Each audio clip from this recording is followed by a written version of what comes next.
ইসরায়েলের সঙ্গে যুদ্ধবিরতি চুক্তি বাস্তবায়নে লেবাননের যে কোনো সিদ্ধান্তকে সমর্থন দেবে ইরান। গতকাল শুক্রবার বৈরুত সফরে এই মন্তব্য করেন ইরানের সর্বোচ্চ নেতা আয়াতুল্লাহ আলী খামেনির উপদেষ্টা লারিজানি। তার এই মন্তব্যের মধ্য দিয়ে তেহরানের পক্ষ থেকে এই সংঘাত থামানোর ইঙ্গিত দেওয়া হলো। বার্তা সংস্থা এএফপির প্রতিবেদনে বলা হয়েছে, গত বৃহস্পতিবার লেবানন পার্লামেন্টের স্পিকার নাবি বেরির কাছে একটি যুদ্ধবিরতি চুক্তির খসড়া প্রস্তাব দেন লেবাননে নিযুক্ত যুক্তরাষ্ট্রের রাষ্ট্রদূত। এই খসড়া প্রস্তাবটি ইসরায়েল ও হিজবুল্লাহর মধ্যকার সংঘাত থামাতে যুক্তরাষ্ট্রের দেওয়া প্রথম লিখিত প্রস্তাব। যদিও এই প্রস্তাবে কি আছে তার বিস্তারিত এখনো জানা যায়নি। তবে খসড়া এই প্রস্তাবে হিজবুল্লাহর পক্ষ থেকে লেবানন পার্লামেন্টের স্পিকারকে ইসরায়েলের সঙ্গে আলোচনার জন্য সমর্থন দেওয়া হয়েছে।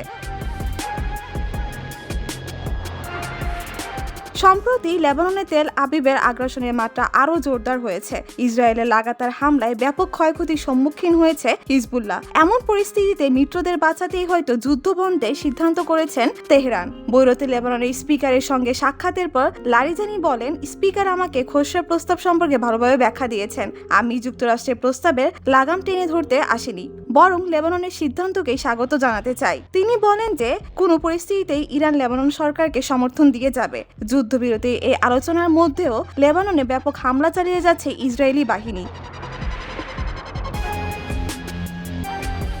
শুক্রবার রাজধানী বৈরুতের দক্ষিণ শহরতলি একাধিক ভবনে বিমান হামলা চালিয়েছে ইসরায়েলি যুদ্ধ বিমান। এতে বেশ কয়েকজন হতাহত হয়েছেন।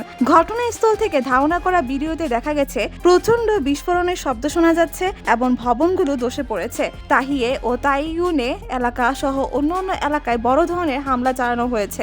গত বছরের অক্টোবরে ফিলিস্তিনের গাজায় ইসরায়েলি আগ্রাসন শুরু হওয়ার পর থেকেই লেবাননের সশস্ত্র গোষ্ঠী হিজবুল্লাহর সঙ্গে সংঘাত চলছে। তবে চলতি বছরের সেপ্টেম্বরের শেষের দিকে লেবাননে হামলা জোরদার করেছে ইসরায়েলি সামরিক বাহিনী। তবে হিজবুল্লাহ পাল্টা আঘাত হানছে। লেবাননে যুদ্ধরত ইসরায়েলি সেনাবাহিনীর সদস্যদের হত্যার পাশাপাশি ইসরায়েলের বেশ গভীরে সামরিক ঘাঁটিতে অত্যাধুনিক মিসাইল দিয়ে হামলা চালাচ্ছে ইরান সমর্থিত শক্তিশালী এই সশস্ত্র গোষ্ঠীটি।